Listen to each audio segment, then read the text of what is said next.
Welcome to another Ultralight Airplane Design video from the Ultralight Airplane Workshop. I'm Leon. It feels good to be out here in the shop again. It's been a while since we were out here. Last time we were out here, we were working on a mock-up of the cabin of the UWS-4 Ultralight airplane. Now, I recently did a video on the chord-wise pressure distribution on a wing so we could design the nose rib and main rib of the wing of the UWS-4. And we'd like to make those as light as we can. And I wanted to come out here in the shop to talk about an example of a pretty lightweight aluminum rib for an all-aluminum airplane, the Ultracruiser by Morry Hummel. I wanted to use these ribs that Morry designed as inspiration for the ribs for the UWS-4. So here I have a nose rib for the Ultracruiser, and I have a main rib for the Ultracruiser. And as you can see, there's not much to them. They're very light. Now, Morry chose a truss-style rib. Now, you might think about ribs in the traditional style, or a style that's very frequently used, and that's where you have these lightning holes. In other words, holes to remove weight in the rib. Big round ones. And this is typically done because these are very easy to do. You just need a big hole cutter. Whereas the ribs that Morry designed, these require a lot more work. In fact, here on this nose rib, there are five separate pieces that you have to rivet together to make this rib.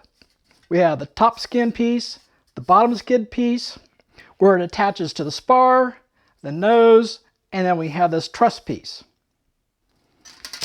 And then we have basically the same construction here for the main rib. Now, as you might imagine, using this construction, there can be one piece. It might take a little bit of work to get it all formed, but it's just one piece. Whereas with Morry's design, it takes lots of pieces. It takes a long time to form all these truss pieces, the bottom skin, top skin piece, and the main spar piece. And on these main ribs, there are lots of pieces, and it takes quite a bit of time to form all these.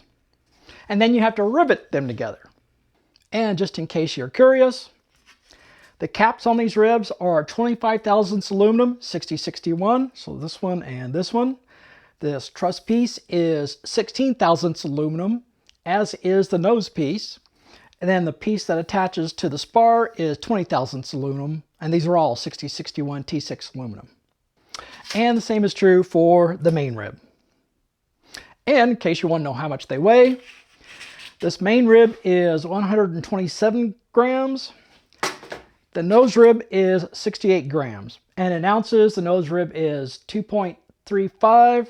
The main rib is 4.5. Now, there's a lot I like about Morry's design. Number one, it's very lightweight. And I like the way the spar attaches. Let's talk about that for a moment.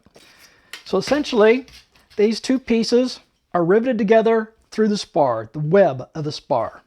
You can think about the web coming up like this. And then for the spar cap, I don't really have enough hands to hold it all, but spar cap is basically aluminum angle, kind of like this one. And it would go on like this. So that's why there's this little notch cut out here. So the top flange of the angle can go here. The vertical flange can go in here. And then the same thing happens down on the bottom also. So I like that idea quite a bit. So the shear force that's carried by the main rib and the nose rib is transferred to the spar through the rivets right in this area that goes through these two and through the shear web. And then the compression force on the top, tension force on the bottom are actually through the skin. In this case, I'm talking about the compression force due to the lift on the main rib and lift on the nose rib. That's going to cause compression here and tension on the bottom. Of course, if you're flying in negative G's, it's the other way around. And you'll notice that this truss here is angled. Instead of being in this direction, it's in this direction, so that when this nose is lifting, this will be in tension and not compression. And same way back here on this side. These will be in tension when we're in positive G's. So I really like the idea a lot. And in the past video, I did some rough CAD drawings showing a similar design. So what I would like to do is, instead of having to make all these individual pieces, I would like to make one piece, but still have the same idea roughly. So basically a truss idea. Although I do have another idea. Depending on how much load these actually have to handle, I could actually leave this part out and make this cap more of a cantilever design and this bottom cap a cantilever design. It's a possibility I'm going to explore. So what will I do for the design on the ribs on the UWS-4? Well, like I said, I'm interested in a one-piece design. I could do something very similar to what Morry did here. So I would make this all one piece, and then the way this hole is flanged here, I would have a flange along this edge on this cap, along this edge on this cap, and I would do similar flanges here. And then there would be a gentle curve in here, gentle curve here, there would be gentle curve hooking this truss section to the cap, same thing here. So there'd be a little curve in here, same thing here. But then there's also the possibility of the cantilever. And that would be shaped very similar to this. So in that case, we're not doing a truss design. I would have the flange along the caps, just like Morry has. There'd be a flange on the bottom and a flange on the top. So that would be added here. There would be a flange here to hook to the spar, just like on Morry's. So Morry has this flange here for hooking to the spar. And then also there would be some extra metal. There would be extra metal in here that would be flanged over. Same way we did this lightning hole here. And then that flange would run all the way around. So here's where the spar is. I could add more stiffening by flanging over 90 degrees here. And it's very likely that this portion would have to be a little bit thicker, and then it would get more and more narrow as it came toward the front.